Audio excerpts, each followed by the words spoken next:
Hello everyone, this is Lee. はじめまして、Lee です。In today's video, 私 going to teach you how I mastered, well, not mastered, learned Hiragana and Katakana. Ever since 2015-ish, I started to go to Japan all by myself, twice a year at least, every single year, besides the 2 years of COVID. By the end of 2022, that is when Japan finally slowly reopened its border to travelers, and I was one of the earliest travelers right after it has reopened. It's kind of interesting to think about that. It has been 3.5 years ago already. Time does fly. I love Japanese culture and it's fun. It's fun, has a lot of good food, has a lot of fun people to hang out with. That's why I'm moving to Japan by the end of this year actually.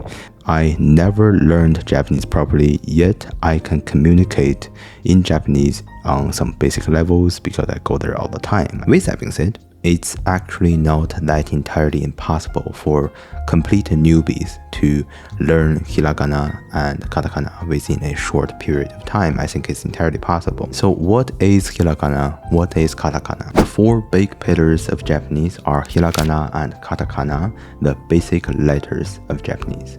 Then there's romaji, that is the phonetic spelling of Japanese that helps you to actually pronounce the Japanese language. Lastly, there's kanji, that is the Chinese characters that were borrowed from China over the course of the last 2,000 years or so to enrich the Japanese language. Now, without further ado, these are my three big methods of learning the Japanese letters, Hiragana and Katakana. The number one is you want to switch your brain areas when one is near its limit. This is a general advice, not just in terms of studying a language, but studying in general. So the idea of this method is quite simple. You get tired of using one system, or should we say one part of your brain and one part only for a long period of time, but you get refreshed by switching that part of the brain to another part of the brain. The trick is to rotate the parts of your brain that you are actually using. Go from writing the Japanese letters, that is your muscle memory, to speaking the Japanese letters, that is your verbal memory, to reading meaning you want to visually recognize what exactly the letter is. When one area reaches its limit of your brain, you want to switch it to the next. That is exactly what makes my video slightly different than other Japanese learning videos. Is for whatever reason they all tell you don't write, and I'm telling you to write, to use pen or pencil with some paper to actually practice some muscle memories. You don't want to be focusing on that and that alone, of course, but in my opinion, you should have that muscle memory of how to write Japanese letters, not necessarily perfectly, but at least you want to know how to do it, so you have that memory in you. Not only you want to switch between these three systems, these three parts of your brain, the visual part, the verbal part,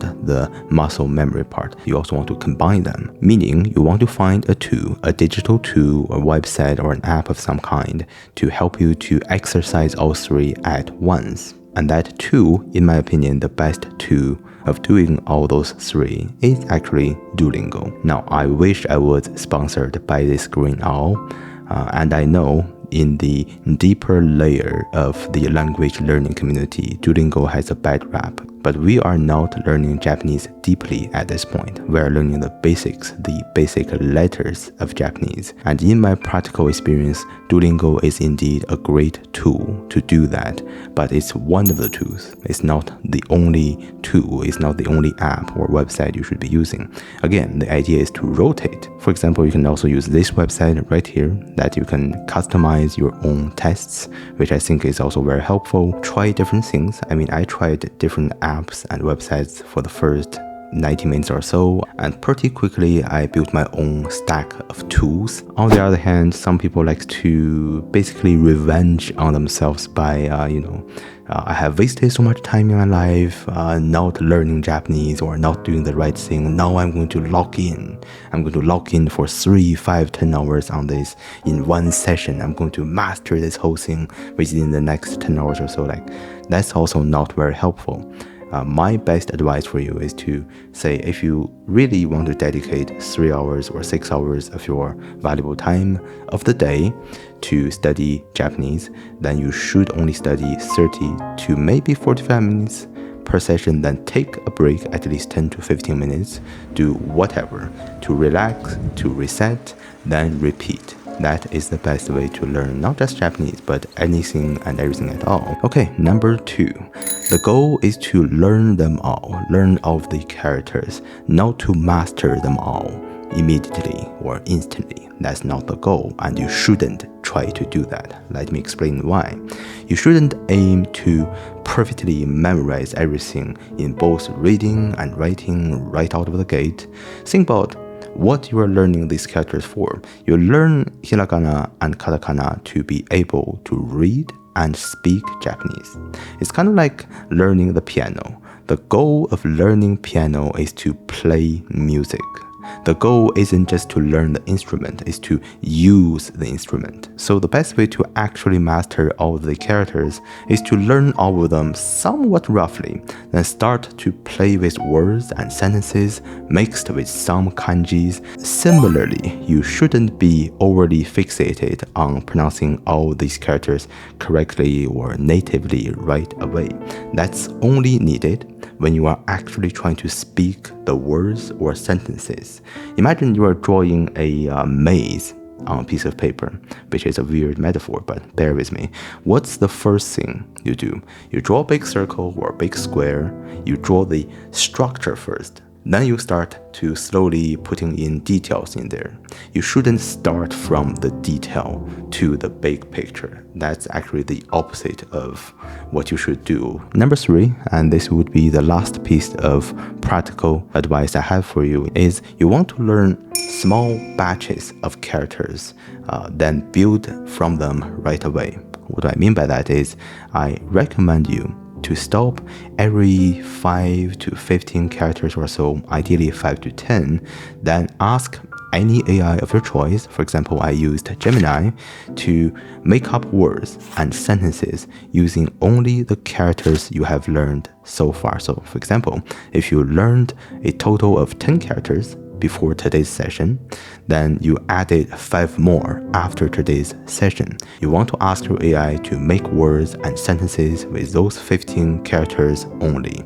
Then you're going to try to challenge yourself to actually recognize, pronounce, and read them, maybe even memorize them. The idea of doing this is so you can immediately see how these characters function and interact with each other, instead of just trying to memorize characters alone in isolation. If you do this instead of just trying to memorize the alphabet in its natural order, then I can guarantee you one thing, that is, there will be people who can actually recite the entire Hiragana and Katakana, but by the end of it, within the same given period of studying time, you will actually be able to recognize and speak Japanese much more functionally than those individuals who can only, recite some characters. I always get really hyped on going to Japan alone and experience what I call the premium isolation kind of experience every single time I go to Japan, because Japan is really I think that's the best place to travel as an individual. In many regards, it doesn't discriminate you as an individual traveler. That's probably one of the best things about Japan, is as long as you don't disturb anybody else, you can really just be yourself in Japan, in Tokyo especially. So I suppose the last piece of advice I would have for people who do share the same level of excitement, my last piece of advice for you, which is going to be very obvious, is to just go, but also have a proper budget, because Japan, especially Tokyo, is also one of those places that can really suck you dry, suck all of your money and some other stuff out of you as well if you are not careful.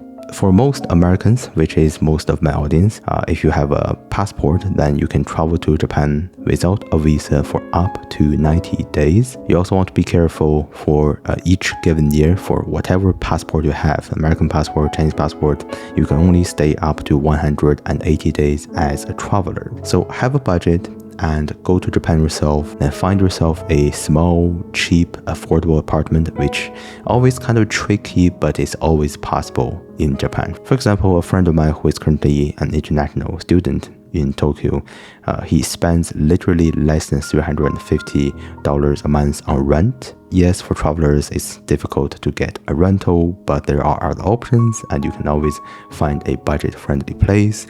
Then just experience. Go there, experience, learn, study, attend events, go to movies, make some new friends, try the public transportation system. You will get lost for at least 3-4 times. That's part of the deal. Just keep in mind that yes, once you go to Japan, you can't go back. But at the same time, there are bad things in Japan as well. There are bad people in Japan as well. So not everything about Japan is perfect. Matter of fact, I have dealt with plenty of bad experiences all the way to nastiness, nasty people and stuff while I was in Japan. Despite all that, I still love the whole package. I still love the whole experience. So best luck to you. If I ever make another Japanese learning video, it will be at least in 2-3 months of time. I do plan to spend more of my time in learning, perfecting Japanese, but I have no intention of becoming a Japanese learning YouTube channel myself. So if you want to subscribe, which is great, just keeping that in mind, I will probably not make another Japanese learning video anytime soon.